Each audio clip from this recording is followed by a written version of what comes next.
இனியவன் வந்து ஏராளமான கேள்விகளை கேட்டு போயிருக்கார். படப்படன்னு ஒரு பாட்டுக்கு வந்து ஆமாம் இயேசுநாதரையே சிலுவையில் அரைஞ்சாங்க. இன்னும் நான் என்ன போதகர் அவங்களுக்கு பதில் சொல்கிறதுக்கு.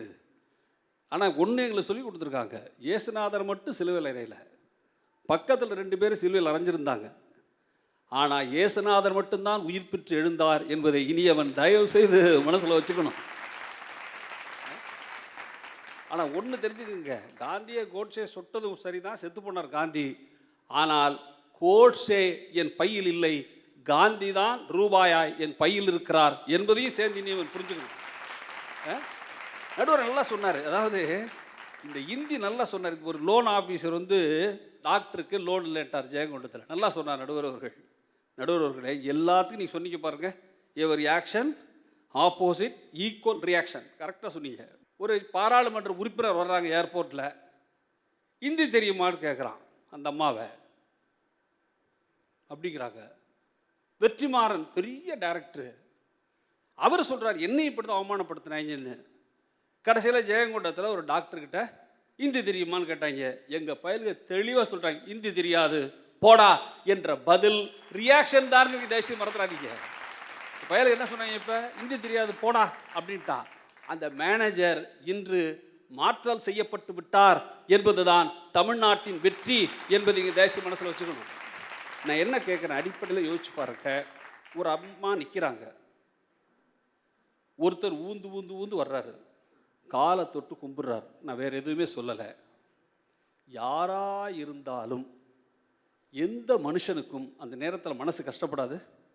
நம்ம தலையெழுத்து இப்படி ஆயிடுச்சே, நம்ம போய் இப்படி கஷ்டப்பட வேண்டியிருக்கே என்றதா அவருக்கு தோணியிருக்காதா? சுயநலத்துக்காக தோணியிருக்கும்ல. நீங்கள் வள்ளுவன் பேசுனீங்களே, வள்ளுவன் சொல்கிறான், அல்லல் பட்டு ஆற்றாது அழுத கண்ணீர் அன்றே செல்வத்தை தேய்க்கும் படை அப்படின்னா. இந்த செல்வத்தை தேய்க்குங்கிற வார்த்தை இருக்குல்ல, நான் சொன்ன காட்சி புரிஞ்சிருக்கும். இந்த செல்வத்தை தேய்க்குங்கிற வார்த்தைக்கு அர்த்தம் 10 கோடி ஃபைன் என்ற அர்த்தம் என்பதை நீங்கள் தயவுசெய்து மனசில் வச்சுக்கணும்.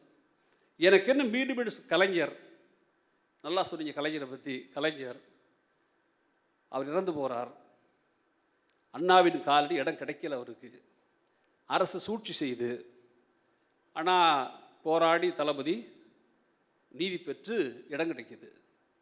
நான் இந்த மன்றத்தில் நின்று கொண்டு சொல்கிறேன், கலைஞர் விரும்பியபடி அண்ணாவின் காலடியில் இடம் கிடைத்ததற்கு காரணம் இந்த தீர்ப்பெல்லாம் அல்ல.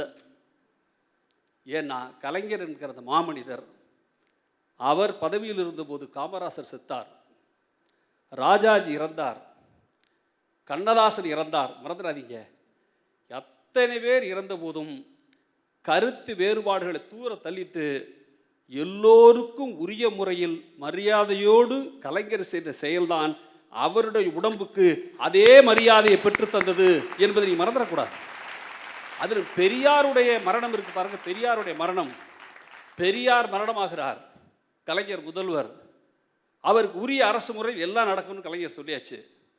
ஆனால் சீஃப் செக்ரட்டரி சொல்கிறார் அதெல்லாம் கிடையாதுங்க, அவர் வந்து எந்த அரசு பதிவில் இல்லை, எனவே ஐயா அவருக்கு அப்படிலாம் நீங்கள் செஞ்சிட முடியாது என்று சொல்கிறார்.